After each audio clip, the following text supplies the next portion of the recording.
ฏิบัติแล้วแต่วิธีการของใครของมันแต่ว่าลงจุดหมายเดียวกันกรรมฐานมีอยู่40อย่าง40ทัศเลือกเอาอย่างใดอย่างหนึ่งแต่ห้ามนินการทรงฌานอย่าเลื่อนฌานการรักษาความรู้สึกอยู่กับลมหายใจหรือใส่ความรู้สึกอยู่กับกงกลางระหว่างคิ้วหน้าผากหัวหรือหน้าอกทำกลางอกพวกประเภทว่าทรงฌานแน่นี่ส่วนมากก็คืออยากมีอย่างพิเศษขึ้นมาอีกมีของแถมหลายมีของแถมมีของแปลกๆหลายพวกทรงฌานแต่เขาเห็นผู้ใดเห็นได้จักปีนึงหรือคนที่มีของเก่าหนุนเนืองไปแล้วสิก็สิมีของแถมมากพวกนี้ของแถมมีนิมิตภาพนิมิตเสียงหรืออาการปิติที่ออกรุนแรงโยกรุนแรงหมุนทรายพวกนี้เดี๋ยวนี้เฮาเน้นจุดบัดนี้ให้เอาอยู่จุดเดียวปิติมันหลายอย่างก็เลยเน้นว่าเอาจุดเดียวเอาแค่ความรู้สึกเดียวฐานที่ตั้งแห่งจิตตั้งใสตั้งระหว่างลมหายใจกับตรงกลางระหว่างคิ้วเฮาเองนี่นิ่มๆนวลๆผู้ใดเฮ็ดเป็นแล้วบัดนี้ถ้าสิเว้าคือนั่นแน่เขาจะว่าพวกนี้สิมีฤทธิ์มีเดชแน่จักหน่อยนะแต่ว่ามันก็เป็นไปตามระดับ3ระดับถ้าสิเว้าบางพวกก็รู้ได้เห็นได้นิดๆหน่อยๆเรียกว่าวิชา3บางพวกก็มีอภิญญาขึ้นมาเป็นอภิญญา5แล้วก็อีกบางพวกก็สิเป็นในปฏิสัมภิทาแล้วก็สุขวิปัสสกะมื้อนี้เป็น4ระดับนั่นแหละพวกสุขวิปัสสกะสิบ่ค่อยเห็นหยังมากดอกอย่างว่าบ่ค่อยบ่เห็นของประหลาดคือหมู่บ่มีของแถมหลายปานใดก็สิแต่ก็รู้ได้ในอาการปิติเกิดได้ปิติมีส่วนมากก็ว่าคนลุกขนพองสยองก้าวคนตะกายปิติเกิดมั่งเมื่อเฮานึกถึงลมหายใจเข้าออกมีอาการคนลุกคนพองสยองก้าวคนขี้ลุกทั่วโตมั่งเฉพาะหัวมั่งเฉพาะจุดมั่งก็เอิ้นว่าคนตะกายปิติหายสงสัยได้เลยว่าอันนี้คือแปลว่าปิติความรู้สึกนี้คนขี้ลุกคือปิติ2ขณิกาปิตินี่อาการจุกอกปลื้มจิตจอกหลอกในดอกข้อเฮานี่สะอึกสะอื้นกันมากกึกแล้วก็มีน้ำตาไหลก็นี่เอิ้นว่าขณิกาปิติ3ภารณาปิติหมายถึงโยกหน้าเนี่ยโยกนิ่มๆโยกหลังโยกข้างซ้ายและขวานิ่มๆนี่เรียกว่าภารณาปิติโอกันติกาปิติหมายถึงเห็นนิมิตต่างๆมีแสงสว่างเป็นต้น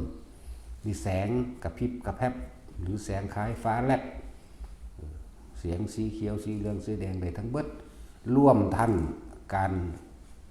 ได้นิมิตกลิ่นนิมิตเสียงนิมิตภาพต่างๆเป็นเรื่องเป็นเล่าเห็นนั่นเห็นนี่เอิ้นว่าโอกันติกาปิติที่5อุพงคาปิติเป็นดุจดังว่ากายลอยขึ้นเป็นดุจดังว่าพวกนี้คล้ายๆกับคือจังเครื่องเฮามีความรู้สึกว่าคือจังเฮาลอยขึ้นยืดขึ้นหรือเป็นดุจดังว่ามีกายพองขึ้นเบ่งอึลึงขึ้นประเภทลับตาจะเกิดความรู้สึกแบบนั้นบัดนี้เฮาจึงว่าสมาธิที่เฮาเน้นการทำจิตให้ตั้งมั่นด้วยการลืมตาทำเฮาเน้นมื่นตามากกว่าลับตาก็เอาไว้เฮ็ดเวลานอนซะนอกนั้นก็เฮ็ดเวลาที่เฮาบ่นอนคือเฮาเดินจงกรมบ่ได้เดินลับตาเด้ล่ะแม่นว่าล่ะเดินจงกรมนี่เดินมื่นตาเด้ล่ะบ่ได้ลับตานั่งก็ให้มื่นตาโลดแม้จะอยู่ในที่มืดก็มื่นโลดมันจังบ่สงสัยเวลามีเสียงกรอกแกกนะที่นี่ในปิติทั้ง5ทั้งเบิดนี่เฮาสิเอามารวบรวมไว้ตรงที่ว่าคือเฮาสิตัดออกอันนี้อธิบายเพื่อให้เกิดความคลายสงสัยหายสงสัยอันนั้นคือหยังอันนี้คือหยังที่ถามมาเรื่อยๆนั่นแหละอันบ่ล่ะบัดนี้ให้ทุกคนมาฝึกเอาวิธีจับจุดอุณาโลมทำให้เกิดความรู้สึก นิ่มๆนึบๆตรงกลางหน้าผากคิ้วก็ว่าไปร่วมเอา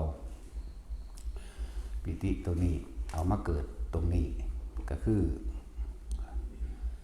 เป็นอาการภารณาปิติแต่ว่าเขามาให้ถึงมันเป็นจุดอยากว่าจุดตรงกลางระหว่างคิ้วเขาเองหน้าผากเขาเองบางที่มันก็ไปโยกสั้นไส้บนหัวแต่ว่ามันเป็นโตทรายมันเลยเป็นนิ่มๆนุ่งๆหรือว่าเนิบนาบมันแหละอะไรอย่างว่าเน้นหลักสูตรเท่าเองนี่ว่าคือเขาเน้นจุดเดียวบัดนี้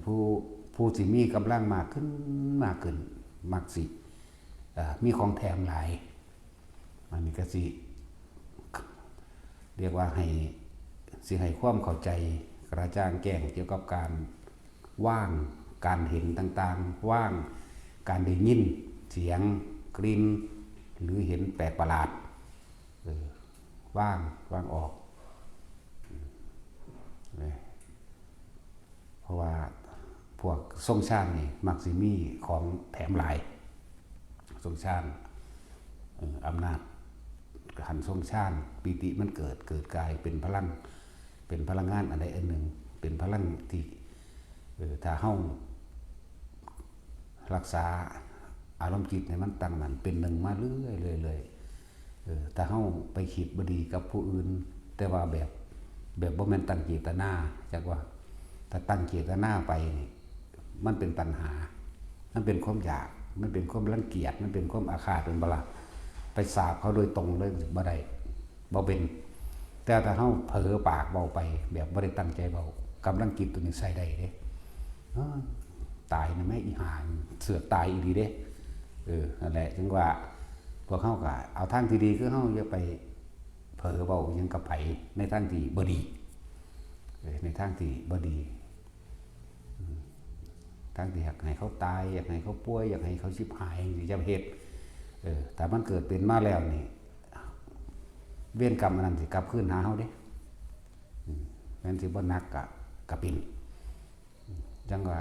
สวัสดิ์ตายคุณนะแม่เจ้าของเองมาถืออาการตายเองเด้ป่วยเองเจ็บเองได้บัดนี้อยากว่าล่ะนั่นแหละจังว่าอย่าไปเผลอเว้าบางที่เขาก็คิดโอ้ยอยากกินนั่นน่องงัวเด้งสิก็ได้กินแล้วเด้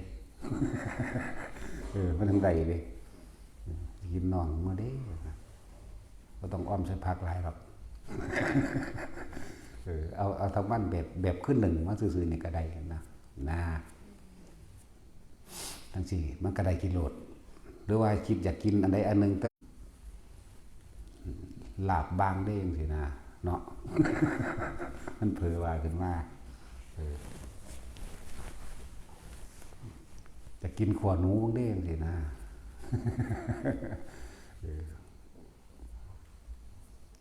หลวงตาลักเล่าว่าอันอย่างมันแม่นหนูเถ่าหรือเฮาเถ่าเนาะ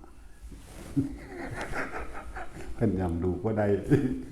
มันแม่นเฮาเถ่าหรือหนูเถ่าเลยนะหลวงตาลักตั้งแต่ละของเถ่าเนาะ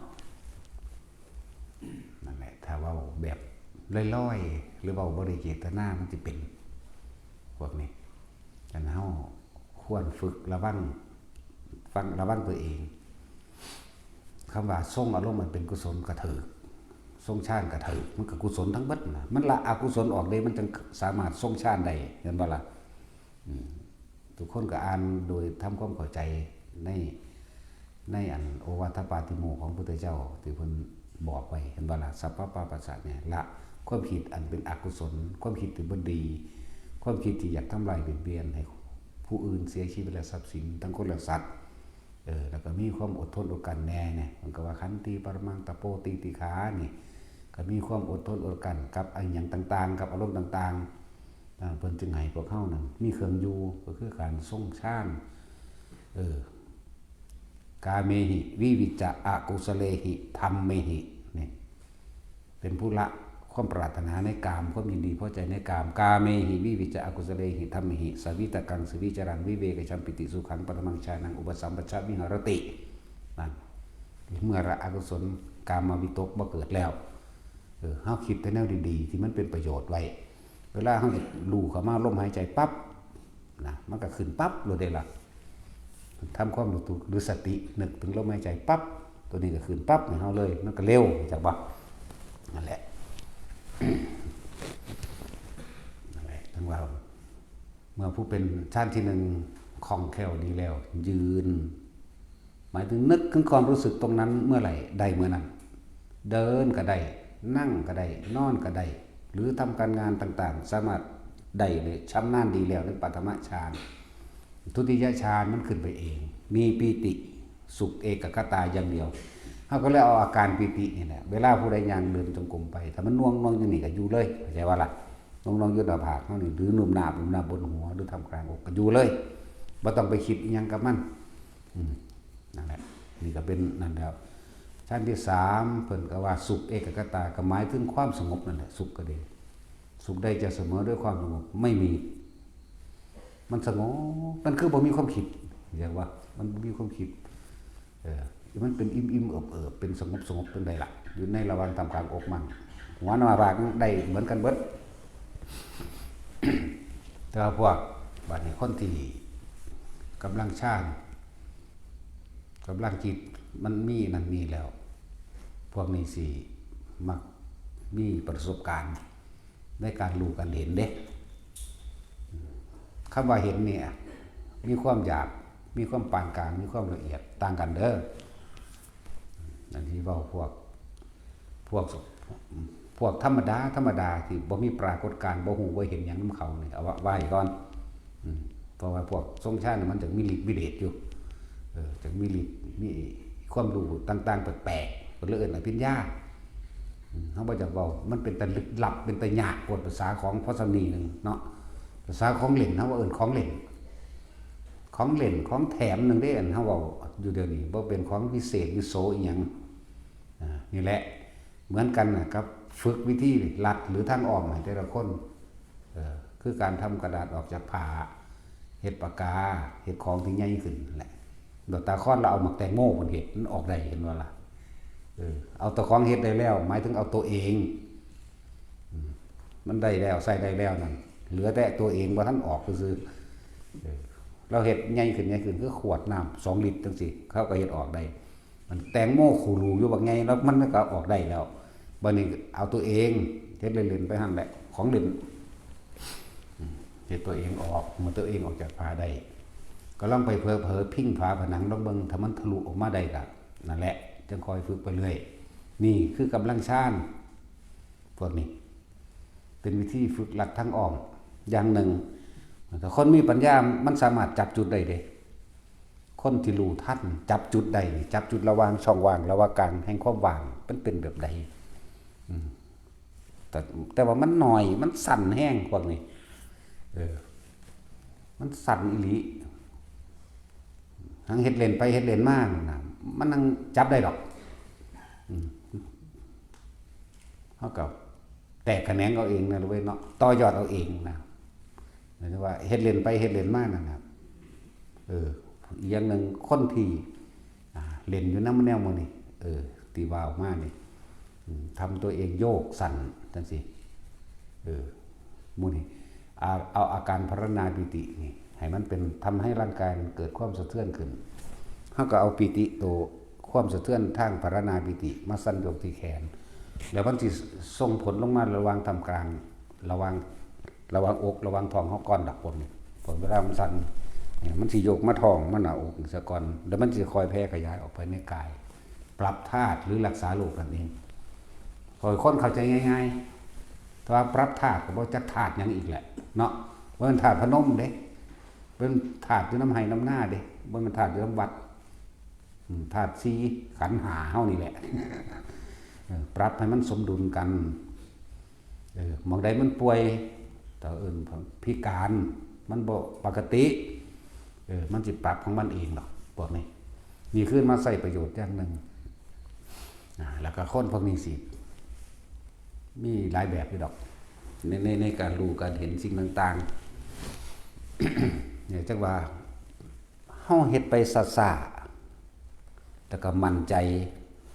แล้วก็เป็นเองโดยตัวเองเป็นเอง บ่มีผู้ใดไปจับไปยุ่งไปต้องนำเฮาเลยเฮาเฮ็ดเอาเองโดยเฮาผู้เดียวเฮาสิมั่นใจในตนเองเฮาสิบ่เชื่ออีหยังง่ายๆถ้าเฮาเบิ่งผู้อื่นเฮ็ดฉันสิมีความคิดคาดคะเน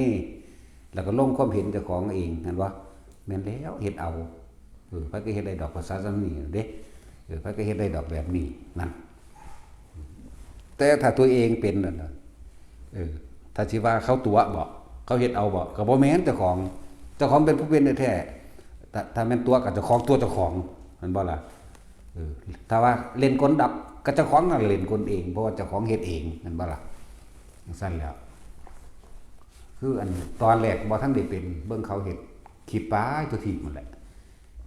ดีอยู่ดีคิดถูกประมาทเข้าไปทั่วเห็นบ่ล่ะว่าเจ้าของเป็นเองแล้วเอา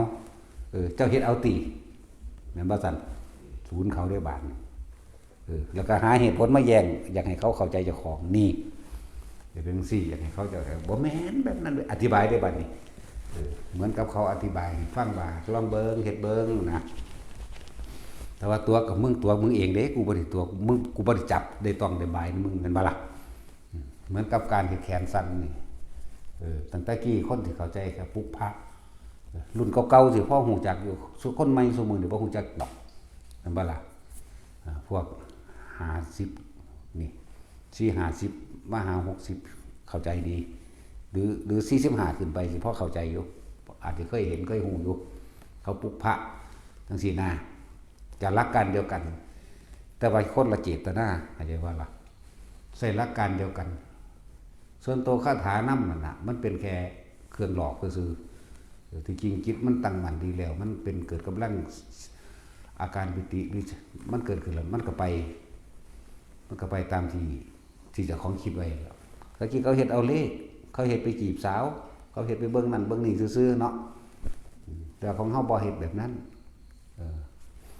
เฮาเฮ็ดเพื่อสิจับจุดแห่งความว่างแล้วก็นำสิ่งเหล่านี้มาให้มันเกิดประโยชน์ต่างหากนะก็เรียกว่าพวกนี้ หลังจากเฮาฝึกอยู่วัดจักปีนึงแล้วเป็นแล้วนี่รู้จักแล้วส่งออกให้ไปจาริกให้ไปเที่ยวตามเขาตามป่าเพื่อให้ไปประสบการณ์ไปพบพอไปเจอของจริงเหตุการณ์จริงเหตุการณ์ที่มันเกิดประชันหน้าเกิดกับตัวเองในขณะนั้นแม่นบ่ล่ะเฮาสิวางจิตแบบใดเฮาสิเฮ็ดแบบใดนั่นแหละจึงว่าหมู่พระเน้นเฮานี่ให้มันเป็นให้มันคล่องอยู่นี่ซะก่อนเวลาเข้าไปเจอเหตุการณ์น้ำป่าน้ำผู้น้ำผาอยู่ลำพังโดยผู้เดียวจังซี่มันสิตัดความคิดได้เร็วบ่ส่วนมากก็ยังมีความเคยชินในการสงสัยนั่นนี่คือยังวางความเห็นบ่เป็นยังอยากเอาความคิดเห็นเจ้าของเป็นใหญ่แล้วก็สรุปความเห็นว่าคือนั่นคือนี่ผิดหรือถูกร้ายหรือดีเห็นบ่ล่ะผีหรือคนอยู่อยากบ่ล่ะนั่นแหละยังคือให้ฝึกอยู่นี่ซะก่อนจังน้อยก็จัก 3-4 เดือนบ่แม่นบวชเข้ามาแล้วเฝ้าเขาจ้อไปเป็นอาจารย์เขาโลดเนาะมันแม่นเรื่องธรรมดาเด้อเฮ็ดให้เขาเป็นบ้าเจ้าของเป็นบ้าคือกันเด้แต่ของบ่มีความชำนาญในการอธิบายขยายความบอกขอสงสัยคลายความวิตกกังวลให้เขาได้ตัวอันนี้เฮาให้เป็นเราเองเลยเป็นไปเรื่อยเป็นไปเรื่อยแล้วก็แนะให้อันนั้นจังว่าอย่าพึ่งว่าเจ้าของเก่งเด้ภาษาของเด่นซื่อจะพึ่งว่าเจ้าของกูบ่ฟังแต่กูรู้แล้วรู้นั้นเป็นรู้จำเฮาไปอ่านประวัติพ่อแม่ครูอาจารย์มาต่างๆเพิ่นเห็นเสืออยู่หั่นเห็นนาคอยู่นี่เห็นผีเปรตอยู่หั่นอยู่นี่เห็นนั่นเห็นนี่อยู่นี่แล้วสิเอามาจำเป็นของรู้เจ้าของมันบ่คือกันกับประสบการณ์เจ้าของเด้เห็นบ่ล่ะคือหมู่พวกไปมานี่ก็เขาก็ไปเว้าให้ฟังประสบพบเหตุในขณะเจอกันแบบเหตุการณ์ตะกี้เคยจะได้ยินได้ฟังมาจากผู้อื่นเคยได้อ่านมาจากประวัติเขาเจ้าเห็นบ่วันนี้เจ้าของเฮ็ดเองมันคือกันบ่ละบาดนี่ทั้งที่เหตุการณ์เดียวกันนั่นแหละมันยังไปคิดหาเหตุผลอยู่มันยังไปคิดหาก็ยังว่าให้ละความเห็นนั่นว่าล่ะบัดนี้มันเข้าใจอยู่ดอกอันละความเห็นแต่ว่ามันนั่งกลุ่มคิดเพื่อที่สรุปความเห็นอยู่นั่นว่าล่ะว่ามันเป็นอีหลีอยู่บ่แม่นอยู่บ่จริงอยู่บ่พ ผมคือเป็นจังสันจังสี่นั่นล่ะแล้วขนาดบอกว่าให้วางความคิดเด้อเนี่ยแต่ว่าคนที่มันเจอเหตุการณ์ประจันหน้าในตรงนั้นมันว่างยากดีเนาะมันธรรมดาเด้อพ่อของจริงๆกันนะไปเจอประสบพบเหตุของจริงนะตอนฟังใดมันคิดได้อยู่แล้วตอนนี้มันว่าได้เจอเนาะเหตุการณ์เฉพาะหน้าปะวะเข้าปึ๊บนี่ไปแบบใดบาดนี่มันก็ยานอยู่หั่นแล้วเนาะคือภายหลังลืมซื้อแล้วล่ะบางองค์เพิ่นกะเห็นว่านั่งอยู่ในกฎหรือนอนอยู่ในกฎจังซี่เกิดความสว่างโล่งไปเบิดเนี่ยมันตลาดเนาะเกิดความสว่างสวัยโล่งไปมีดาวประกายพึกมีดาวนั้นดาวนี้มียับถ้าปล่อยเห็นไปเรื่อยโดยบ่ต้องมาคิดกลับหลังว่าเอ้ากูคืออยู่ในกฎอยู่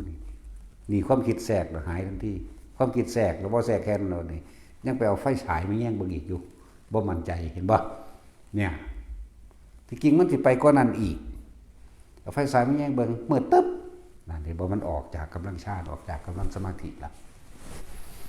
เมื่อตึ๊บเอาซื่อๆนี่ละบาดนี่ปล่อยรู้ปล่อยเห็นไปเลยจักปล่อยรู้บ่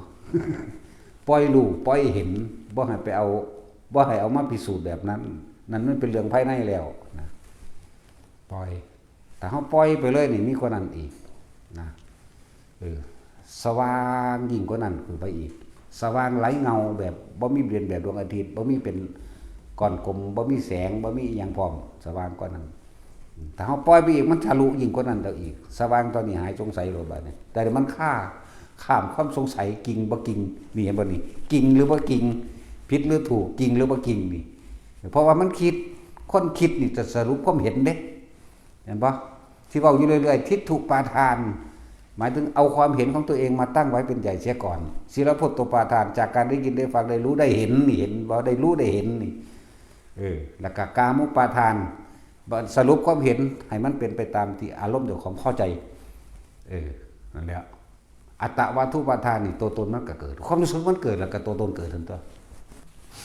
นั่นแหละมันถิ่มอุปทานบ่เป็นก็ยังบอกว่านั่นแหละอุปทานอยู่ดีถ้ารู้ดูอยู่เฉยๆทิ้งรู้ทิ้งเห็นเหมือนเดียวว่าเห็นยังกระสร้างอย่านำเขามาคิดได้ยินยังกระสร้างอย่านำเขามาคิดนี่มันพากันฟังเข้าใจอยู่ดอกตอนนี้แต่ว่าเวลาประสบพบเหตุกับสถานการณ์จริงมันบ่ล่ะโหมันอดคิดบ่ได้เนาะโหมันของตัวของเห็นเอาเองบัดนี้เนาะสิว่าเพิ่นบ่รู้มันบ่แม่นเด้เขาผ่านมาเบิดแล้วเด้แนวจังซั่นนะนั่นแหละบางที่บัดนี้ บางองค์ก็ไปเจอแบบนี้มันกึ่งหลับกึ่งตื่นดอกพวกนี้เข้าใจว่าล่ะว่ามันเป็นชั้นที่2ที่3แล้วมันหูจักอยู่ดอกบาดนี้ก็เสียงตุบๆๆๆแล่นคือคนแล่นมาหานี่เด้เสียงอยู่ไกลๆแล่นตุบๆๆๆๆก็มาหยุดกึกแต่ก็ย่างขึ้นขวกคึ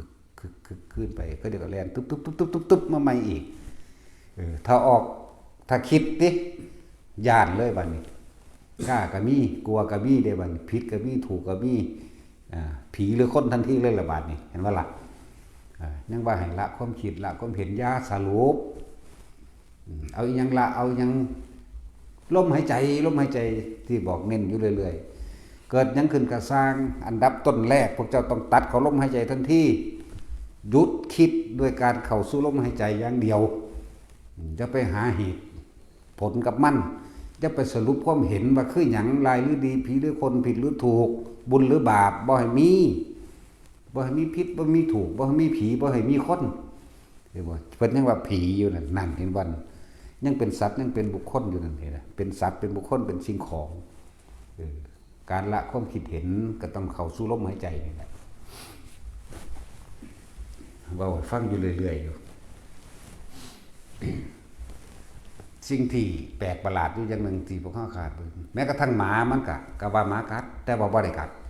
เหมือนหมาขาบเฮาก็คักนี่สำหรับคนช่องชาติ รู้ในลมหายใจหรือจับจุดหน้าลมได้แล้วหมามันแล่นมันลอยกัดทั้งหลังต๊อกแต่บ่เบิ่งบ่เข้า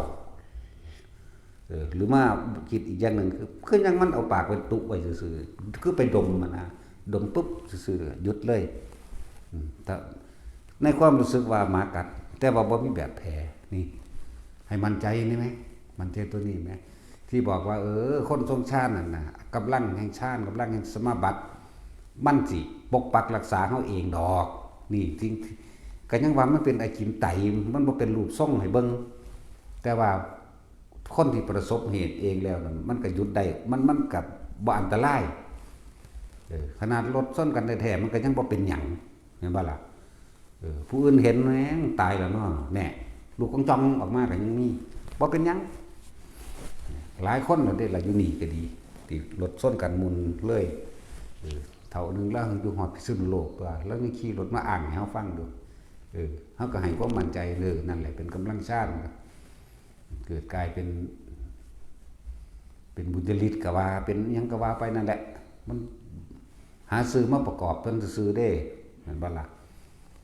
ปกปักรักษาไว้เฮาบาดเจ็บไว้เฮาอันตรายเองหลายคนแล้วบ่แม่นซ้ำนี้เลยถึงว่าให้มั่นใจในตัวนี้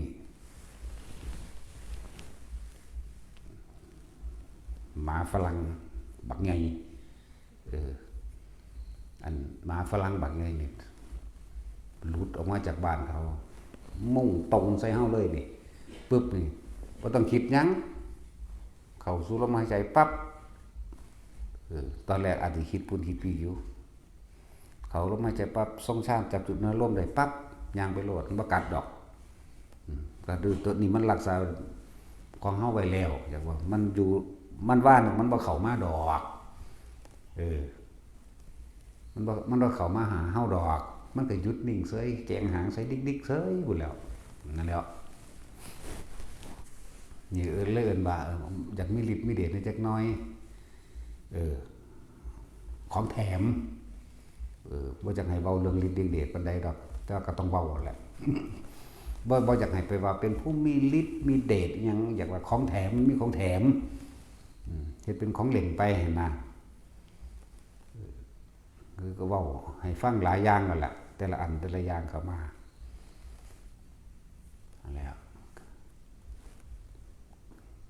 การเข้าไปหรือบางที่เฮาจิตกำลังตั้งมั่นดีอยู่แล้วแต่มันเป็นสมาธิแล้วคำว่าในคณิกะสมาธิก็คือจิตตั้งมั่นในขณะนั้นแหละคำว่าอุปจารสมาธิที่จริงมันก็ตั้งมั่นไปเรื่อยแต่ว่าเฮาบ่ผ่านนิมิตต่างๆนิมิตเสียงนิมิตกลิ่นเรื่องอุปจาระที่จริงมันตั้งมั่นของมันไปแล้วแม่นบ่ล่ะแต่ว่าโดยความที่เฮาไปนำเสียงที่ได้ยินมาเสียงสวดมนต์ดังทั้งฝ่างปักมวนเลยเอามาคิดได้บ้านนี่คิดโอ้สวดบทนั้นบทนี้สวดธรรมจักรสวดกุศลาสวดอภิธรรมนั่นเผลอไปแล้วเข้าใจบ้านนี่เผลอไปแล้วได้นี่ยิ่งถ้าเฮาบ่สนใจหังชัดเจนกว่านั้นอีกชัดเจนถ้าเฮาฮู้ตัวว่าเอ้ากูกำลังเผลอคิดบีบเข้ามาล้มทันทีอย่าว่าล่ะถ้ากันเว้าซื่อๆอันสักแต่ว่าได้ยินสักแต่ว่าได้กลิ่นสักแต่ว่าเห็นเห็นบ่เห็นจริงๆเห็นจริงๆประสบพบหน้ากันในขณะนั้นครับ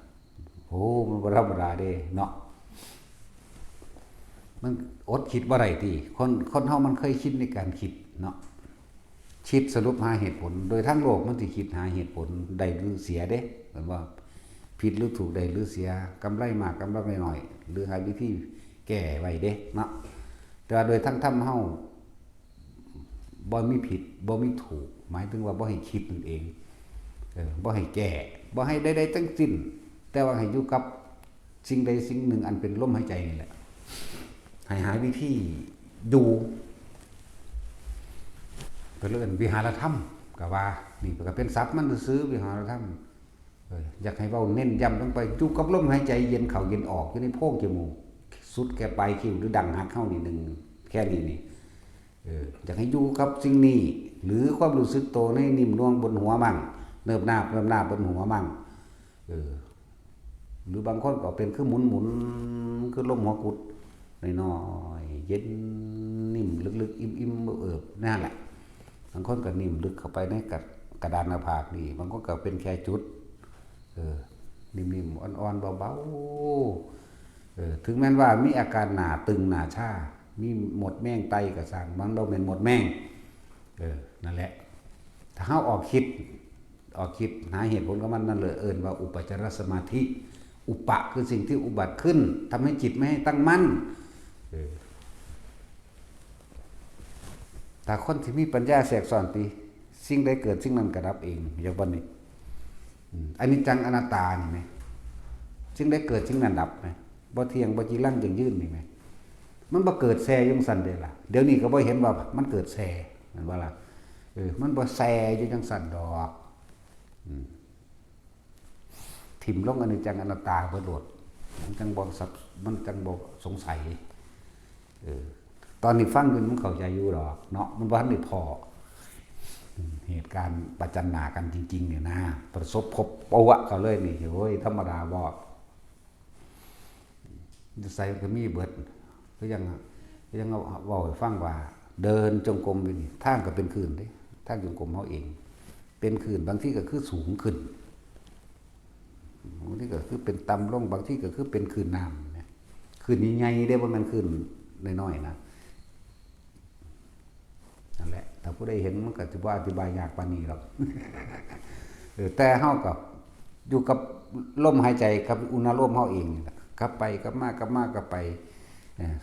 ส่วนเรื่องการเห็นโดยในตาของมันเองเป็นคลื่นแต่ก็เป็นปกติแล้วก็ย่างไปเฮาได้สนใจแล้วมันก็เปลี่ยนอันใหม่เด้ล่ะนั่นเกิดดับเป็นบ่บัดนี้เปลี่ยนอันใหม่บ่เป็นคลื่นได้บาดเป็นคือเจ้าของไปเดินอยู่บนอากาศนั่นแต่เฮาก็อยู่หั่นแหละ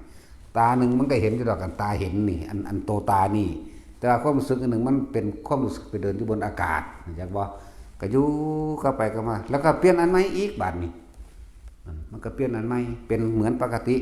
แต่ว่าเกิดแสงบักใหญ่ซ้ำลูกฟุตบอลหมดละแต่มันออก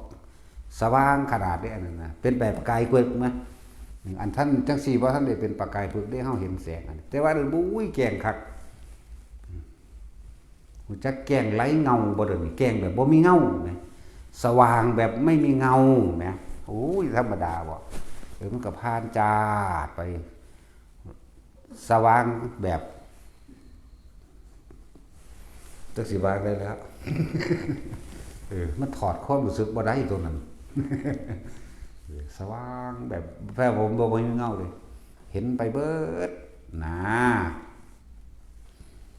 บัดนี้ขนาดเท่าอันงานกลมอยู่แล้วอันนี้มันทั้งหลังก็เห็นเด้นี่แปลกประหลาดบ่ล่ะมันเคลื่อนผ่านหลังไปจังซี่ก็เห็นเด้ต่อมามันก็พลิกอันใหม่แน่เปลี่ยนแล้วเห็นว่าอนิจจังอนัตตาแล้วบ่นั่นวันนี้ก็เป็นน้อยๆสัมปมือสัมปตีนลอยอ้อมเฮาเอง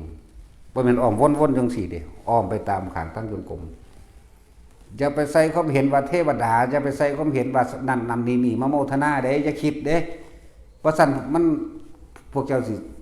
ออกมาสงสัยนั่นนี่ทันที่ถูกหลอกเขาจะว่านั่นแหละอุปสรรคอุปะคืออุบัติขึ้นอุปตินั่นน่ะอุบัติขึ้นทั้งเบิดนั่นแหละก็ย่างไปหั่นแหละฮอดจับเอาพุ่นแต่บ่คิดก็ใช่ว่าผู้ใดฮู้จักผู้ใดเฮ็ดนั่นใดมันฮู้จักดอกหน้าตอนบ่ทันได้ประสบนี่ติมันสิคิดเนาะเนี่ยเหตุการณ์เกิดในเหตุการณ์ที่มันเกิดขึ้นกับผู้นั้นนะจับแล้วก็วางใส่เงาไม้ไว้ต่อไม้วางไว้จับปุ๊บก็ฮู้เห็นอยู่แต่บ่คิดเห็นบ่จับปุ๊บแสงนั้นดับทันทีแล้วก็เหลือแต่เป็นลูกแก้วก็วางไว้บ่ต่างกันเลยกับลูกแก้วตาแมวแต่ว่าลูกแก้วตาแมวเขาเฮ็ดอีหยังนั่นไว้ในหั่นนะเข้าใจบ่นี่ซึ่งมันหายได้บาดนี้ เป็นแก้วใสลูกแก้วใสๆธรรมดาบ่มีของอยู่ทางในวางไว้ถ้าสีเขียวก็เขียวเลยเป็นแก้วเขียวเลยถ้าขาวก็ขาวใสเลยถ้าแดงก็แดงเลยเหลืองอำพันก็เหลืองอำพันไปเลยเด้ ว่างไว้โอ้ยได้เป็นกรรมพุ่นทอนิ้วก้อยนี่กันทอมันพอผมมือทอนิ้วก้อยตัวโปรตีนบางที่เขามาเล่นน้ำก็เอาให้เขาก็ของบ่ได้ไปมีเป็นของวิเศษอย่างเขาก็เอาใส่คือหลังจากเอาไปปัดทางกวาดใบไม้ออกแล้วทั้งสิ้นนะเขาก็เก็บรวบๆกับกำเป็นสีปุ่นกวางลงในจานนั่นแหละจักว่าล่ะเดี๋ยวเขาไปเห็นเอาคืองามเลยขอเนี่ยก็เอาให้เขาลูกเกี่ยวตาแมวก็บอกเท่ากันแล้วตัวแล้วจึงบอกว่าบ่ให้ไปก็ต้องไปสรุปความเห็นว่ามันคือหยังอย่างว่าบอกให้ว่ามันคือหยังมันเป็นหยังนี่เดี๋ยวที่เบาร่วมๆไว้ว่าถ้าพวกเขามีความคิดเห็นขึ้นมาปุ๊บมันสิมีร้ายหรือดีผิดหรือถูกเห็นบ่คืออะไรเข้าใจคำว่าบ่ให้สรุปความเห็นบ่ให้ว่างความคิดบ่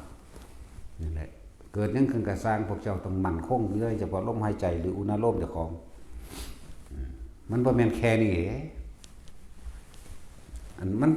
มันเป็นของมันกิ่งคือเฮาเห็นกันเดี๋ยวนี้บ่เด้มันบ่แม่นธรรมดาเด้มันบ่แม่นหลับตาแล้วมาเว้าโอ้ยประเภทหลับตามาเว้านี่เว้าซาดนี่ก็เบิดเด้ตั้งแต่กี้มันเป็นแบบนั้นอีหลีตั้งแต่กี้คือเฮาออกนอกอย่างเดียวหมายถึงเฮาไปมีความสนุกสนานเพลิดเพลินจุดตามสวรรค์นรกพุ่นน่ะจุดตามบาดาลบ่เดินยังก็ว่าไว้ดูพูดละเมืองรับแร่บางบทก็ว่าไปหรือเขาเอิ้นหยังผู้เขาหิมาพานต์นั่นล่ะพุ่นไปหาเบิ่งสัตว์ประหลาดแปลกๆอยู่พุ่นนะมีเอิ้นออกนอกหรือเพิ่นเขาเจ้าว่าทรงคิดออกนอกพูนความรู้ความหยังเฮาไปเพิ่นอยู่กับสิ่งเหล่านั้นนะนั่นแหละจังว่าได้ที่หลวงปู่มันแสฟาดเอานั่นถูกต้องแล้วมันไม่รู้สึกตัวความหมายเบิ่น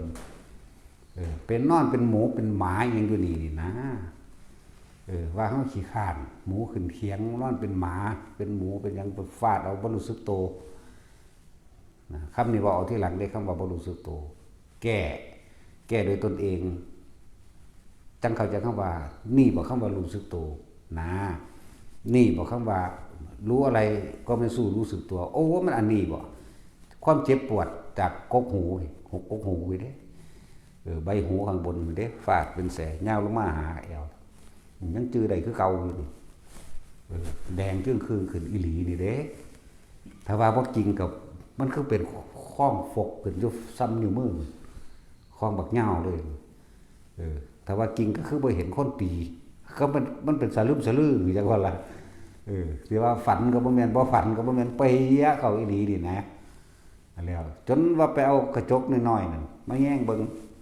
แม่นอีหลีเห็นนะแม่นได้มันเจ็บอีหลีแล้วแต่จังเข้าใจคำว่ารู้สึกโตรู้สึกโตนะจุดใดจุดหนึ่งนี่อันนี้เฮาจังมาแตกแขนงต่อยอดเอาเองอันนี้ เพื่อจะให้คนเข้าใจง่ายนั่นแหละเกิดยังขึ้นกับช่างที่เน้นย้ำเสมอเลยเน้นย้ำตลอดเลยว่าบ่นจากเบาสู้มือได้อันนี้เกิดยังขึ้นกับสร้างพวกเจ้าคิดว่าออกบอกว่าถูกไล่หรือดีผีหรือคนให้พวกเจ้ากลับเข้ามาหายลมหายใจสะก่อนปุ๊บผู้ใดเก่าอยู่ได้อุณหภูมิได้ก็อยู่ไปเลยนี่คือบ่ให้ไปลงความเห็นต่างๆกับสิ่งที่ตาเห็นหูได้ยินมันเป็นเรื่องเป็นเล่าแล้วก็สิ่งที่เฮาประสบพบเหตุพบเจอเหมือนกับเฮาเห็นกันเดี๋ยวนี้เหมือนเดิมนั่นแล้วถ้าบ่คิดแล้วมันก็บ่เป็นหยังอีหลีได้ล่ะเข้าใจว่าล่ะถ้าบ่คิดแล้วบ่ไปคิดสรุปเพื่อให้มันเป็นนั่นเป็นนี่ร้ายหรือดีผิดหรือถูกได้มั้ยแต่เฮาบ่ไปคิดร้ายหรือดีผิดหรือถูกได้มั้ยบุญหรือบาปนั่นแหละแต่ถ้าเฮาบ่คิดสิบ่มีหยังเลยมันเป็นการว่างเลยคำว่าว่างหรือว่างหรือบริสุทธิ์ในตอนนั้นก็คือไม่นำสิ่งที่รูปรสกลิ่นเสียงมาคิดเข้าใจว่านี่นั่นแหละเว้ยธรรมดาบางทีก็นั่งอยู่นี่เสียงคนเลี้ยงงัวเลี้ยงควายปงเลงปงเลงปงเลงเด็กเสียงไรงัวไรควายตีงัวตีควายเฮ้ยดังเปี้ยอีหลีเด้ฟ เสียงควายมันเจ็บเสียงงัวมันเจ็บมันก็สะบัดข้อนี้เล็กเป็นกันนะแต่ควายตอนนั้นจะเป็นโบราณแบบหมักซูเมอร์นี่เขาเอาเหล็กเห็ดนั่นว่ากวางล่างของอันแป้งมันบ่ล่ะตะกี้มันคงวังทรงวังเด้หลายๆเงี้ยวๆหอยคาศอกมันหอยมันก็งอก็ควายอยากบ่ล่ะบางควายนี่เขาจะเห็ดเป็นกระบอกเดียวว่าล่ะก็เห็ดคือกันแหละกับละคั่งอยู่มือนี่แต่ว่ามันน้อยๆแต่มันคือกล้องเด็กนั่นแหละแสงปงเล่งปะเล่งมียินอยู่ทางบ่คิดเดี๋ยวว่าล่ะบางที่ก็ชี้มากไกลๆห้องน่ะผู้เลี้ยงงัวเลี้ยงควายน่ะกรึบว่าตาเห็นพร้อมเด้อันนู้นบ่แม่นแค่ว่าแค่เฮาได้ยินเสียงตาก็เห็นหูก็ได้ยินเหมือนกับเฮานั่งเบิ่งเขาเลี้ยงงัวเลี้ยงควายนี่เด้เหมือนกับเฮานั่งเบิ่งกันเดี๋ยวนี้แหละพวกเจ้านั่งเบิ่งพระหลวงพ่อเดี๋ยวนี้ก็เหมือนกันกับเฮาเห็นกันเดี๋ยวนี้เด้เบิ่งก็มาไล่งัวไล่ควายออกไกลๆเฮานั่นแหละจักบ่ล่ะ แต่ว่าเฮาจะเผลอไปว่าทำเขาเข้าใจว่านี่นั่นแหละเพราะเฮาสินิ่งอยู่กับสองอย่างนี่แล้วลมหายใจกับอันนี้เลยนั่นแหละนิ่งอยู่จังซั่นโดนเติบอยู่เด้บ่ได้ข้าวเดียวเด้เขาก็ไล่งัวไล่ควายเขาดีเด้บัดนี้บันกับคนใหญ่บ้านแต่ว่าเป็นเกวียนแบบงัวหลากเกวียนผู้มีงัวผู้มีควายเด้หลากเอียดอาดไปวันนี้พากันใหญ่บ้านใหญ่เมืองไปเอิ้นกันทิดมีเอิ้นกันพระบุญไปทางใดอยู่นั่นน่ะโอ้พระบุญไปก่อนเอาตัวอันผู้นั้นผู้นี้มาว่าเขาก็เอิ้นกันเด้เฮารู้เรื่องนำเบิดเด้รู้เรื่องนำเบิดแต่เฮาก็ละรู้หมายถึงว่าเฮาบ่นำมาคิดอันใดเป็นอันใดนะตายล่ะจนสุดเฮาไปเฮาก็เป็นนางอยู่จังซี่แหละเขาก็คือคนอีหลีแบบนี้ไปเลยล่างไประบาดตีงัวตีควายก็เปี้ยไปเปี้ยหมาพร้อมหมามาฮอดก็มาเหี่ยวใส่เฮานั่นแหละงางขาก็ได้เหี่ยวดิ้งๆใส่เฮาฟิตไปทางใหม่เลยนั่นแหละแต่บ่ได้คิดเด้แต่คิดเฮาสิถูกหลอกทันทีอุปทานหลอกเข้าใจบ่อุปทานหลอกนั่นแหละแต่เฮาหยุดคิดตัวเดียวสิ่งที่เคยได้ยินได้ฟังได้รู้ได้เห็นมามันก็ละของมันเองเห็นบ่อารมณ์มันก็เกิดบ่ได้กามุปทานเกิดบ่ได้อัตตวาทุปทานก็เกิดบ่ได้เด้มันเลยเป็นสักแต่ว่าได้ก็เลยเพียงแค่เห็นซื่อๆได้ยินซื่อๆได้กลิ่นซื่อหมาก็มาเหี่ยวใส่หม่องของจริงเลยล่ะถ้าสู้ว่ามันหมามาเหี่ยวอยู่นี่ก็สิเหี่ยวใส่เฮาดิ้งๆอยู่นี่แหละจากวันนี้แต่นั้นเป็นป่าฟังไว้ตัวพวกกันตัวหลังจากนั้นไปแล้วผู้ใดสิไปอีกก็ไปนะเพราะเฮานี่ส่งเสริมการเดินป่าส่งเสริมกันว่าให้ไปเห็นของจริงประสบการณ์ประสบพบเหตุด้วยตัวเองเลย ส่งเสริมเดินป่าซึ่งเพิ่มไปให้พบพ่อพบเห็นด้วยตนเองความรู้จำที่เฮาได้ยินได้ฟังมานั่นแม่นสิเอามาเว้าจังได๋ก็สร้างมันบ่เป็นความรู้สึกของเจ้าของที่มันพบจริงๆนั่นบ่ล่ะคือไปเฮ็ดจังซั่นคือไปเฮ็ดจังซี่โอ้ยเอาให้มึงเห็นกับหน้ากับตาซะก่อนวะเนาะนั่นแหละทางจงกรมก็ว่าแม่นทางดีๆเรียบๆแบบนี้ว่าซั่นคือทุกอย่างเป็นจงกรมได้เบิดบาดนี้มันเป็นสื่อให้บำเพ็ญเพียรซื่อๆเนาะมันก็ย่างไปหรือแม้กระทั่งบิณฑบาตนี่มองบ่มีบ้านคนเฮาฮู้อยู่แล้วเข้าไปนึง70-80 โลหรือเป็น100บ่มีไผเลยเฮาก็บินเอาเข้าวัดซื่อๆได้ล่ะบิณฑบาตเป็นวัดซื่อๆได้ล่ะเขามีหรือบ่มีก็บ่ได้สนใจละก็แต่บินซื่อๆนั่นแหละเฮ็ดไปแต่พวกเฮามันบินน้ำบ้านน้ำเมืองอยู่ดอกซ้ำแค่5 กิโล 10 กิโลโอ้ยกระจอกเนาะไก่นี่เด้ซับกัน ถ้าเฮาบ่คิดทั้งบ่เมื่อยแต่สิว่าเพลินในสิ่งที่เป็นกุศลก็เว้าได้อยากว่าล่ะคือมันบ่คิดออกนอกแล้วมันสบายเด้เห็นเว้าสรุปเอาที่หลังซื่อๆเด้ตอนนั้น อิ่มเอิบเรื่องสั้นนี่อาหารก็เอาปิติเดี๋ยวเป็นอาหารก็เลยนั่นบ่ล่ะกินอาหารใจเลยตัวอย่างเอาปิติเลยเป็นอาหารมันบ่จอยหรอกเพราะสำเก่านั่นแหละเว้าไว้เพื่อว่าแต่ละคนเมื่อไปประสบพบเหตุการณ์โดยตนเองละแบบใดละคือบ่คิดนะแต่เวลามาจังสี่เฮาก็สามารถคุยกันฟังได้อยู่คุยกันฟังแต่ว่าตอนอยู่หั่นจะไปคิดเด้มันสิยากมี2อย่างแต่คิดน่ะกล้ากับกลัวพอใจกับไม่พอใจผิดหรือถูกนั่นคืออะไรนี่มันจะไปจังซั่นเด้บัดมันติดต่อกันไปเรื่อยเด้บัดนี้จริงหรือไม่จริงเดี๋ยวก็สงสัยไปหน้าเรื่อยๆเด้หาข้อสรุปบ่ได้หาข้อสรุปบ่ได้ว่าจริงหรือบ่จริงบางที่ที่เขาจะเอิ้นโป้งนั่นโป้งนี่ว่านั่นกับพุ่มอะไรอันนึงไม่หันแหละบักใหญ่สัมผัสลมหมดละ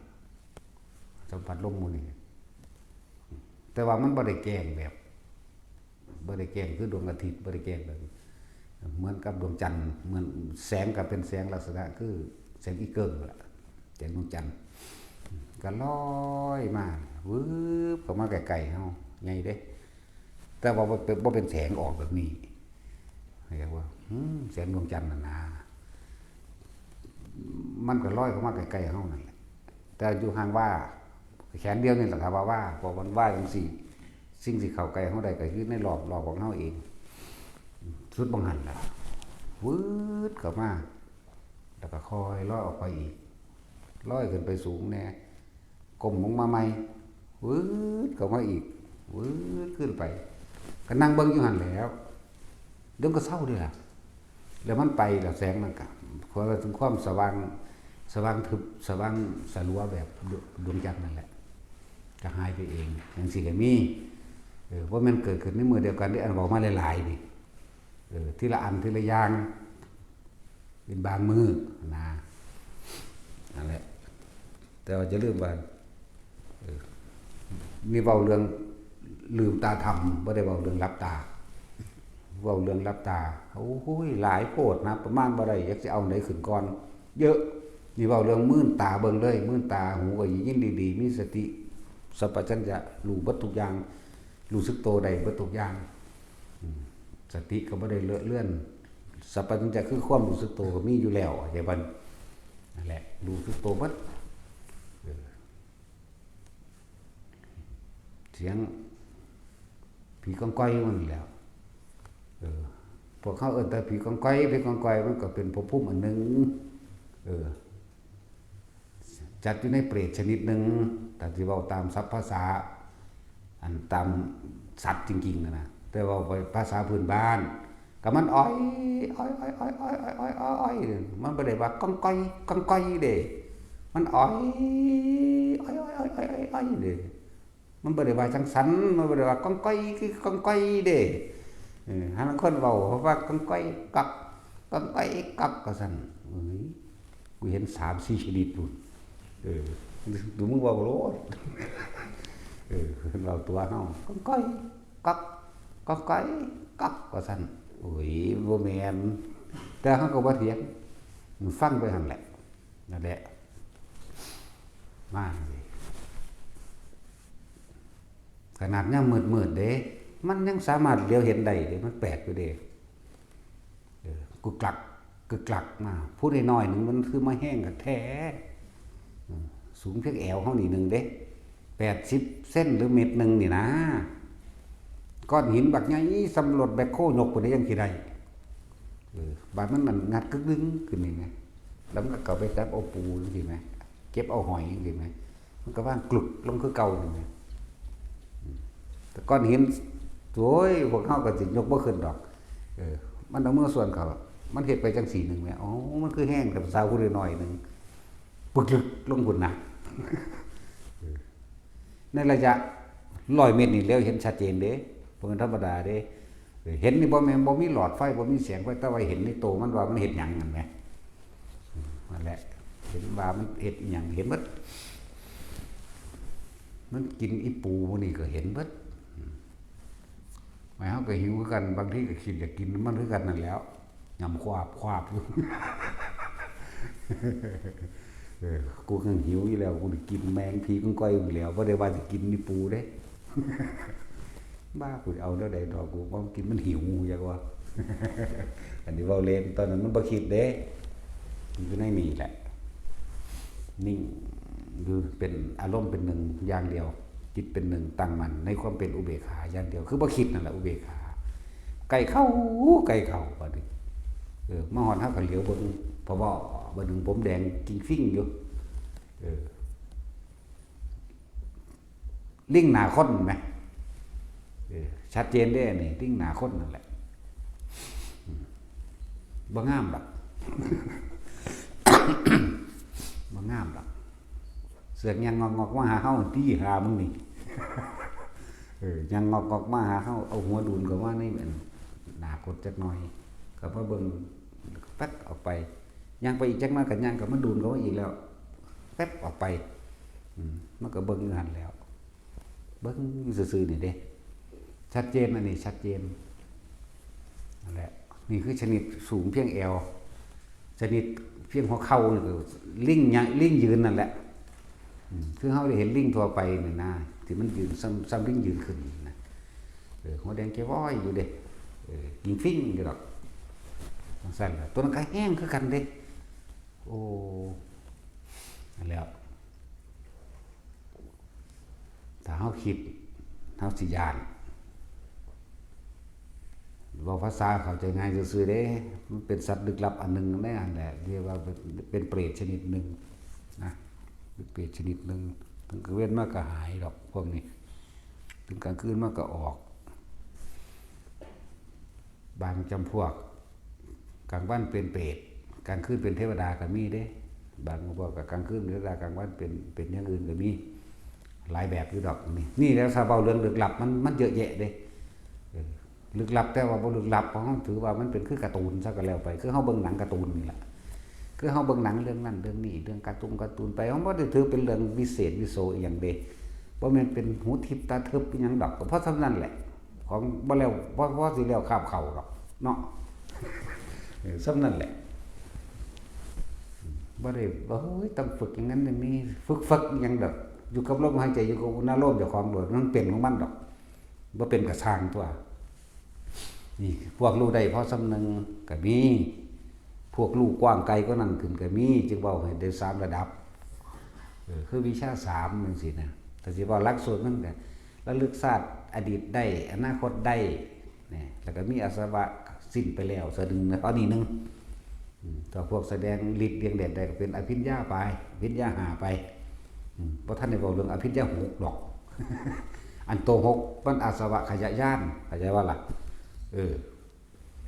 ถ้าเรื่องปฏิสัมภิทาขึ้นไปอีกมันรู้ภาษาสัตว์ก็ได้บาดนี่รู้ภาษาสัตว์เขาคุยกันเรื่องอะไรแบบใดมันฮู้เด้นั่นแหละรู้ต้นกำเนิดของภาษาอักขระอักษรต่างๆแตกฉานในปฏิภาณต่างๆไปบิดต่างๆมื้อนี้รู้ภาษาสัตว์รู้นั่นนี่นะทุกอย่างก็รวมอยู่ในอานาปานสตินั่นแหละมันบ่ได้ไปอยู่มื้ออื่นบ่ต้องไปฝึกอีหยังๆดอกได้ก็ได้บ่ได้ก็สร้าง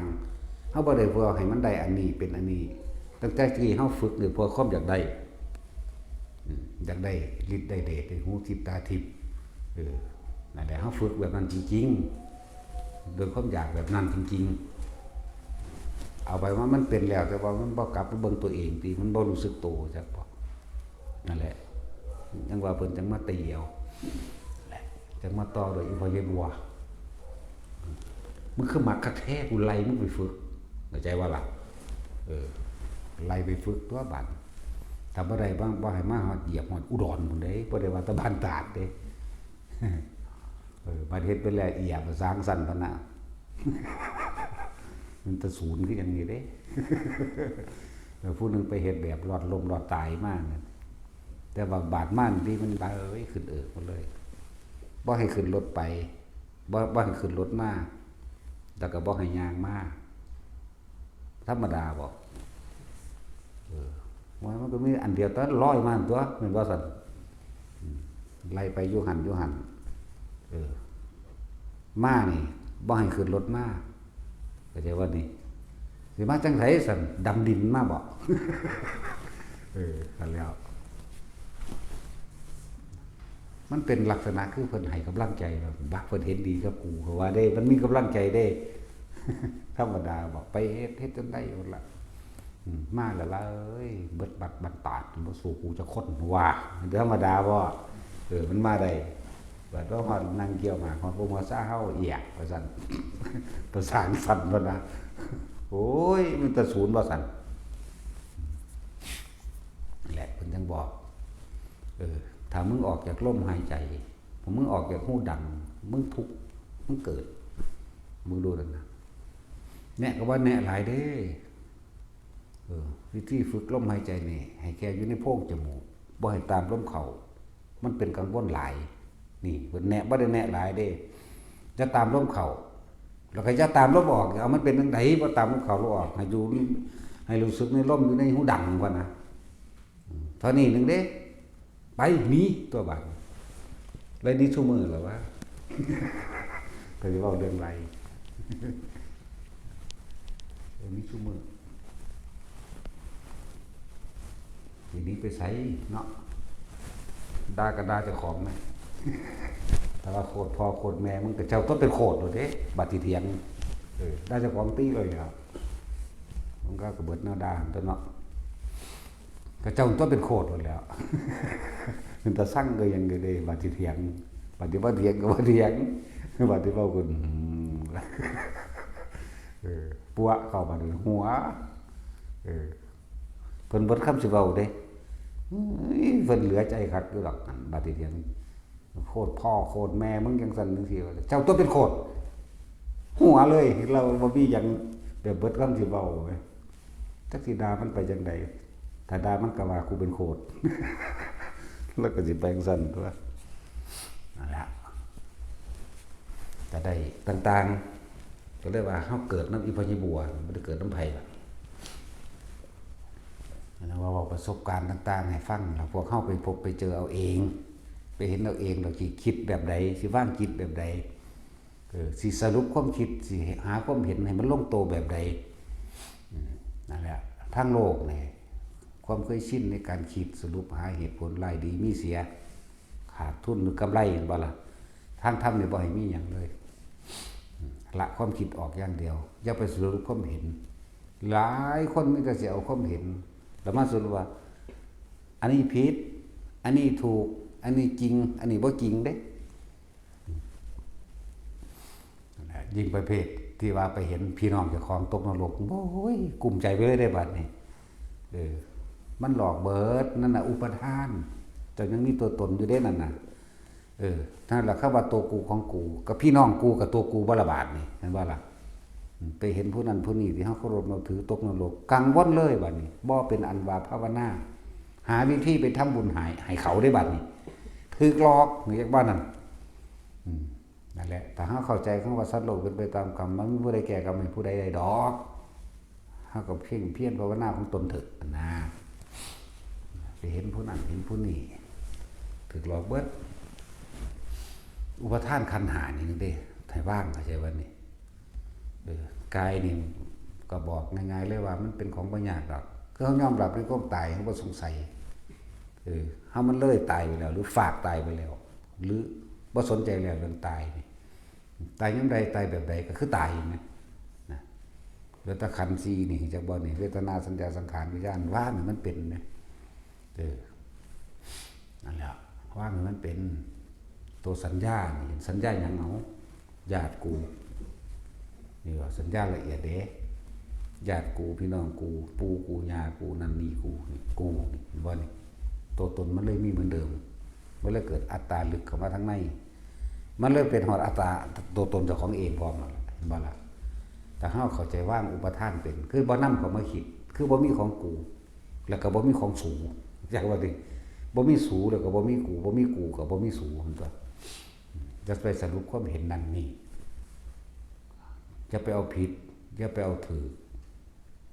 จริงกับเท็จมื้อนี้อย่าไปเอาจักอย่าง เพียงแค่รู้แค่เห็นแค่ได้ยินแค่ได้กลิ่นเสียงสวดมนต์จากฝากฝ่า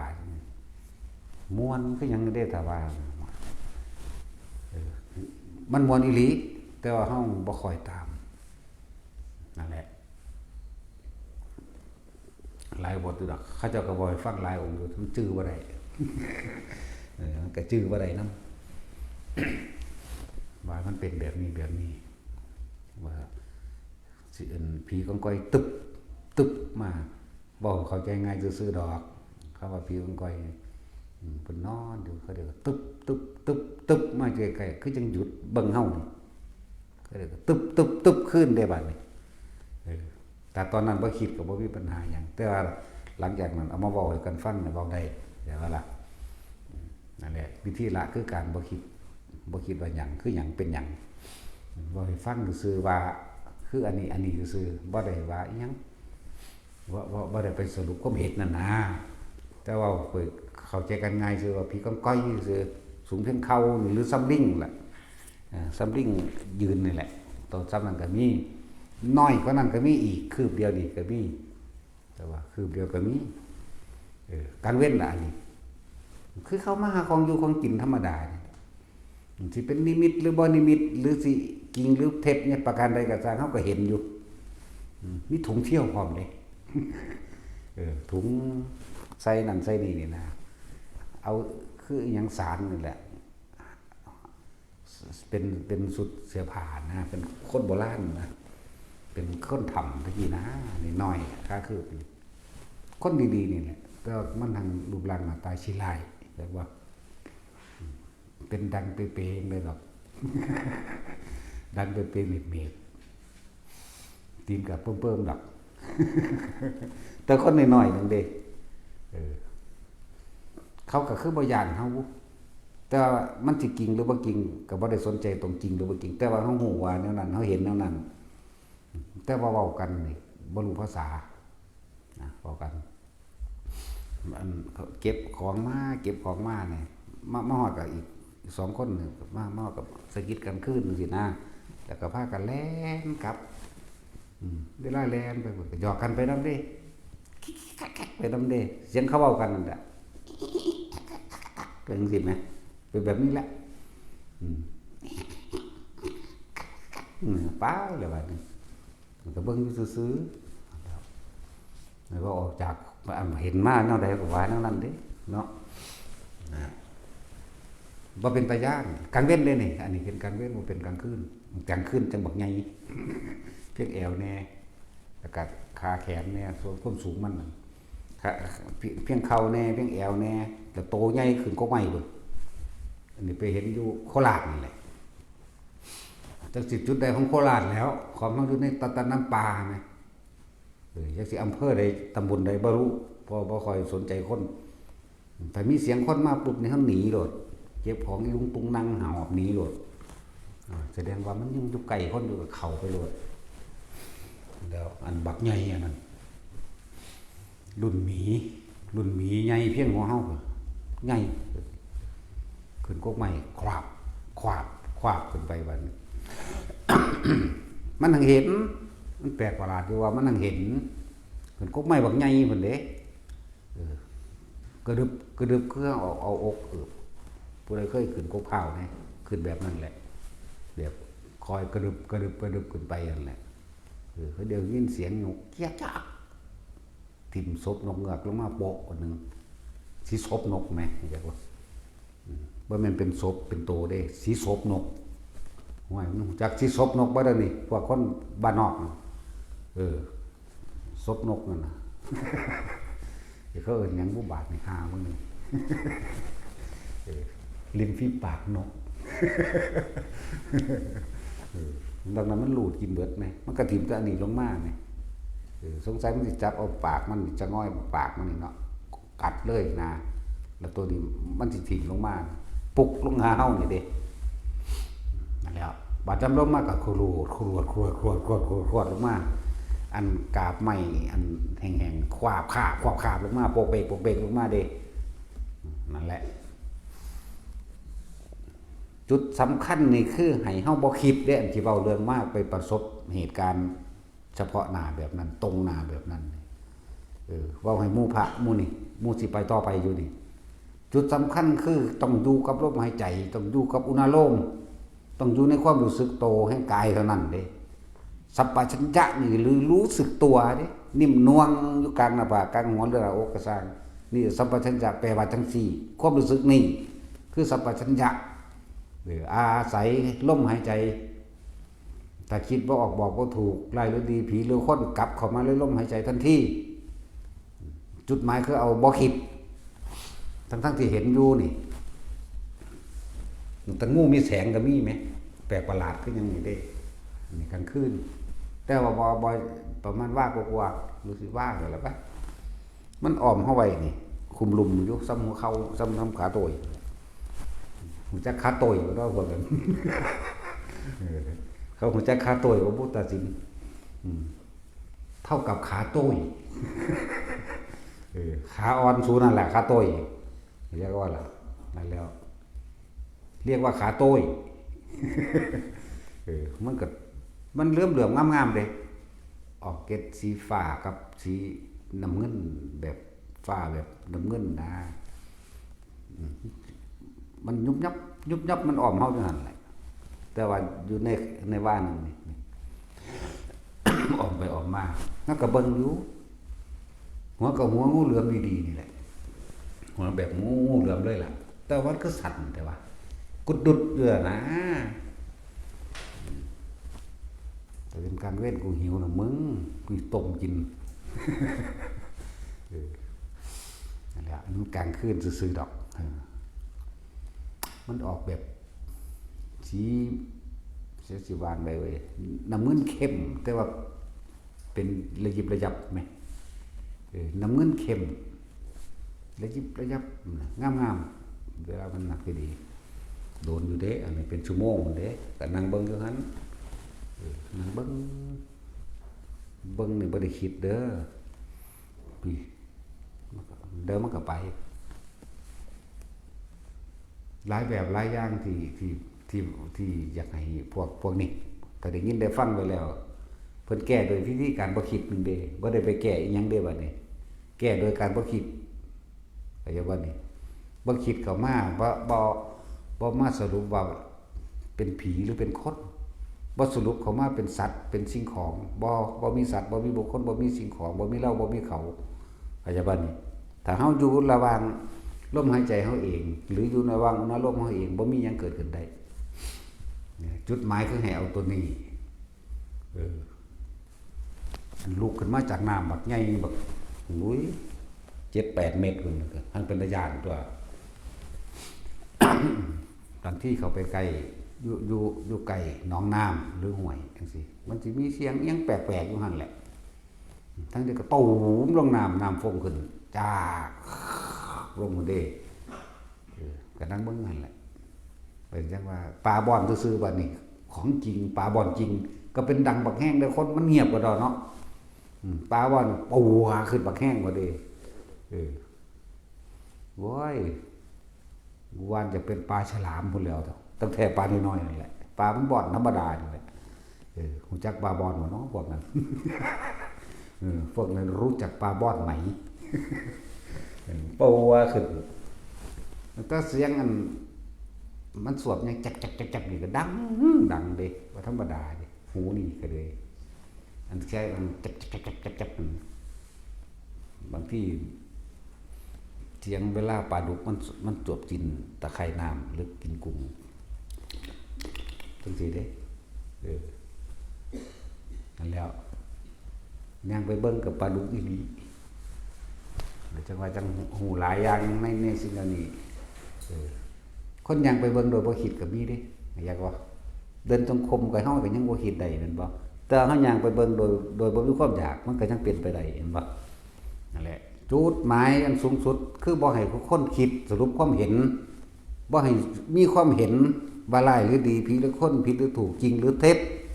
จุดหมายที่เว้ามาหลายๆนี่แม้กระทั่งว่าพระสงฆ์องค์เจ้าอริยะสาวกรุ่นเก่าๆมาแสดงธรรมก็สร้างฟังอยู่หั่นอยู่หั่นจะคิดจะตอบโต้ใดๆเด็ดขาดอยู่ซั่นแหละแม้กระทั่งเป็นพระพุทธเจ้าลงมาแสดงเอง จะเป็นลูกเฮ็ดน้ำเด้นั่งเบิ่งอยู่หั่นแหละเข้าใจว่าล่ะนั่นแล้วโอ้ยมันกิ่งอีหยังนี่ธรรมดาบ่ผู้ใดสิว่ายอมขุบเขาเนาะเฮาก็ขุบเขามาไว้แห้งเด้นั่นแล้วลอยลงมาจากท้องฟ้าสวยงามนะบางครั้งก็เป็นแบบผมเป็นบ่มีจุกบางองค์ก็มีจุกนะไว้แต่เว้ามาก็3ล้านกว่าองค์พู่นเด้น่ะที่ฮู้เห็นมานี่ทั้งบ่ให้สรุปแค่เว้าให้ฟังซื่อว่ามันบ่จริงแต่จริงก็เห็นได้นำกันตัวเดี๋ยวนี้เนาะเฮาก็ไปดึงเพิ่นมาบ่ได้แหมแต่ว่ามันก็เป็นกำลังใจจังนึงซื่อๆทั้งบ่ให้ไปถือจริงๆจังๆเด้อให้ไปถือจริงจังอีหยังบ่เบิดดอกเยอะเขาคือคนสิเอาปืนมายิงเฮานี่ก็เป็นปืนสมัยใหม่นี่นึงเด้มันเป็นปืนโบราณเด้แต่อยู่ในตอนนั้นที่มีคนบ่อยู่ป่าลึกๆพุ่นนี่แล้วเขาก็ยิงโป่งอีหลีนี่เด้ผู้ถืออันดาบมาก็ถอดต่อหน้าต่อตาเฮานี่เด้ฟันเฮาอีหลีนี่เด้เข้าใจว่าคำว่าฝากตายเข้าใจคำว่าเลยตายไปแล้วคือบ่ได้สนใจเรื่องตายเพราะว่ามันบ่คิดอยู่ของมันนี่แหละก็บ่เห็นว่าจะเป็นหยังไหมเนาะนั่นแหละคือจะคิดอีหยังกับยิงอีกอันนึงคือเวลาเดินทางไปหันไปนี่จะเอาความคิดไปอยู่จุดหมายเด้เข้าใจว่าล่ะพวกมื้อนี่พวกเดินป่าอยู่แล้วนี่อยู่กับลมหายใจหรืออยู่กับอุณหภูมิของเจ้าของเองมันเจ้าสิรอดไม่รอดนาหรือหยังหรือปีนเขามองหันมื้อนี้ก็สร้างสัญญาหรือสัญชาตญาณในการป้องกันตัวในการหลบหลีกมันเป็นของมันเองโดยธรรมชาติเข้าใจว่าล่ะแต่เฮาอยู่พี่ลมหายใจหรืออยู่ในอุณหภูมิเฮาเองพี่อยู่ในความรู้สึกโตเฮาเองน่วงไปเรื่อยสิรอดสิปีนสิขึ้นนี่มันนั่งเป็นของมันดอกสัญชาตญาณการป้องกันตัวหรือการเอาตัวรอดมันก็เป็นของมันแต่อย่าหนีออกจากความรู้สึกโตนี่คือจุดหมายเวลาเดินย่างไปพุ่นย่างไปพี่นั่นน่ะอันนี้มองเอาเลยเด้จักว่านี่บ่ได้ตลกเลยบ่ดิเนาะเลยจักว่าเน้นย้ำพวกนี้พวกให้ไปอีกนะให้ไปอีกไปสร้างไปเฮ็ดนั่นเฮ็ดนี่ไปนำเพื่อเป็นกำลังในการต่อไปคือยังเฮาไปเฮ็ดสร้างกุฏิวิหารศาลาโรงสันนั่นนี่นะคือจังเฮาไปวัดหูใหญ่อาจารย์นนท์จังซี่ก็ไปสร้างไว้เป็นกำลังภายนอกอาหารจะเราสำหรับคนที่อยู่อาศัยมันจะเกิดขึ้นมาภายหลังเองดอกในเวลาเฮาไปของเฮาเข้าใจบ่นี่กำลังภายในคือกำลังใจของเฮามันมีอยู่แล้วมันตั้งมั่นอยู่แล้วนี่มันได้ทั้งนอกได้ทั้งในเด้คือเฮาเฮ็ดอีหยังคือง่ายแท้จริงๆมันง่ายๆนี่เพราะว่าเฮาเฮ็ดมาไว้แล้วเป็นของเก่าเฮาเฮ็ดมาเบิดบ่หันแต่เก่าศาสตร์ที่แล้วได้เอาเก่าศาสตร์นี่แหละเฮ็ดบาดเฮ็ดว่าเฮ็ดอันนี้นี่เฮาของเฮาเฮ็ดมาแล้ว เฮาก็เลยเฮ็ดง่าย อย่างนึงบ่เคยอิจฉาริษยาผู้ใดในการทำดีผู้ใดเฮ็ดดีแนวใดก็ช่างผู้ใดใส่บาตรเฮาก็สาธุในใจเฮาเกิดความปลื้มขึ้นมาเองเลยผู้ใดสักอยู่สักส่วนกันหรือเขาคุยธรรมะนำเฮายิ้มในใจทันทีเลยนี่มันโมทนาเองเข้าใจบ่บ่เคยอิจฉาริษยาบ่เคยขวางธรรมไผพร้อมแต่ว่าอธรรมอันเป็นหมู่ในฐานะเดียวกันแต่เป็นในทางที่ผิดขวางโดยวินัยใช่ป่ะล่ะติเพื่อต่ออันนี้มันก็ละอย่างกันเด้อแต่ไปหันไปนี่บ่ต้องไปตำหนิเพิ่นดอกปล่อยเพิ่นเลยอย่างน้อยๆเพิ่นก็บวชเนาะอย่างน้อยๆเขาเจ้าก็บวชเฮาบ่ได้เป็นเจ้าของกรรมใช่ป่ะล่ะบ่ต้องไปตำหนิผู้นั้นคือเฮ็ดนั่นเฮ้อผู้นี้เฮ็ดนี่ก็สร้างอันนั้นเฮาว่าท่านได้มันเป็นเรื่องที่เฮาสิไปดึงเอาบาปกรรมของเขามาใส่เจ้าของใช่ป่ะแต่ว่าเฮาในฐานะเฮาเป็นผู้แนะนำเป็นผู้นำหมู่นี่เฮาก็ต้องเว้าเป็นธรรมดาแต่เว้านี่บ่มีอารมณ์คือเจ้าของเว้าเด้คนละเรื่องกันเด้เว้าเอาพระวินัยมาเว้ากันเด้ว่าซั่นเอาพระวินัยมาแสดงเวลาเฮาตำหนินี่ภาษาโลกว่าไปเฮ็ดตะจุดของขังบอกเลขบอกหวยไปทำนายทายทักอันพวกนั้นก็มีนะเป็นเดรัจฉานวิชาจังซี่นะนั่นแหละไปปลุกเสกเลขยันนางปกนางเป็กนั่นว่าซั่นสิปกเป็กยังภาษาซั่นเดี๋ยวเบิ่งซื่อๆมันก็ได้ตัวแต่มันมีกำลังหรอกมันจักว่าล่ะ เฮ็ดก้อนหินกับวิเศษได้เบิดนั่นแหละแม่นบ่ล่ะบอกภาษาเขาก้อนหินก็ขังดอกก็ให้มันขังแม่นว่าบ่หาต้องไปเสกเป็น7มื้อเดือน1 3เดือน6เดือนหรือไฟ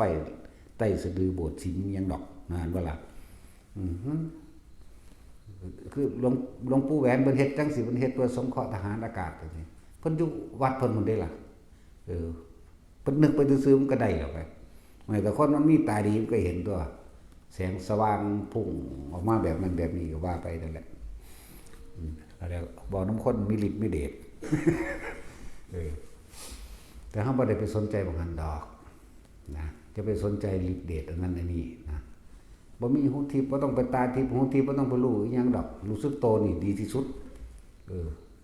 ที่เพิ่นว่าแบบสุขวิปัสสกะปฏิบัติง่ายๆแบบสบายๆแค่รู้สึกโตในตนเองบ่ฮะต้องฮู้หยังดอกวิธีเอามาวัดตนเองเอาหยังวัดเอาอารมณ์นั่นแหละถ้าเขาด่ามามันศูนย์ขึ้นบ่มันตัวของบ่ได้ดอกแนวมื้อนี้แต่เขาย่องมามันดีใจบ่นี่เขาด่าก็รู้เขาย่องก็รู้แต่ว่าบ่เก็บเข้ามาใส่ใจก็เกิดอารมณ์บ่ได้บ่มีความคิดมันก็จบกันทั่วแม่นบ่ล่ะเว้าความคิดเห็นเป็นใหญ่บ่มาเทียบโดยทิฏฐุปทานบ่เอาความคิดเห็นเป็นใหญ่เอิ้นว่าทิฏฐุปทานนี่คือหลักความคิดเข้าใจบ่นี่คือบ่นำเข้ามาคิดรูปรสกลิ่นเสียงบ่นำเข้ามาคิดเสรวัตถุปทานเปรียบเทียบสรุปไปแล้วเด้นั่นจากการได้ยินได้ฟังได้เห็นมันบ่ล่ะกามุปทานนี่อารมณ์พอใจในรูปในรสในกลิ่นในเสียงมันนี่กามุปทานเข้าใจบ่นี่ยึดมันในอุปทานนี่อัตตวาทุปทานเกิดความรู้สึกพอใจกับไม่พอใจนั่นแหละตัวตนเกิดพบเกิดเนี่ยเรียกว่าพอใจในเสียงหยังเสียงเขายองเห็นบ่นี่ละอุปทานเป็นบ่ระบาดถ้าเขาบ่ด่าเด้บ่พอใจนี่อารมณ์มันเกิดอยู่ทางในพี่มันตัวเจ้าของบ่ได้สิเป็นแบบใดก็สร้างบัดในสุขวิปัสสกะในวิชา3ในอภิญญา5 6ก็สร้างในปฏิสัมภิทาญาณก็ตามโตเสมอกันคืออาสวะขยะญาณเข้าใจบ่นี่หมดอารมณ์ความข้องเกี่ยวพอใจได้บ่พอใจเกิดไม่ได้เพราะหยังไม่คิดตึกปรุงแต่งบ่มีความเห็นอีกต่อไปเข้าใจว่าล่ะแต่ต้องว่ามึงเน้นพวกไปป่าเน้นพวกไปเที่ยวดงเที่ยวภูเที่ยวผาเที่ยวถ้ำหรือตะเวนไปตามสถานที่ต่างๆอย่าไปตำหนิเขาเจ้าอยู่ซื่อๆอย่าไปเอาอกุศลกรรมของว่าใส่เจ้าของอันใดเพิ่นเฮ็ดดีสาธุเอาอย่างเดียวแต่ว่าล่ะอันนี้บ่ดีก็กูมาอยู่กับอุณโลมกูเสยก็จะบ่นี่อันใดเพิ่นเฮ็ดดีเพิ่นสร้างพระก็ตามศาลาก็ตามถนนหนทางก็สร้างโมทนาสาธุบึดบ่ว่าตั้งแต่พระบ่ว่าแต่หมู่นี่คนเฮ็ดก็สร้างนั่นแหละสมาทาน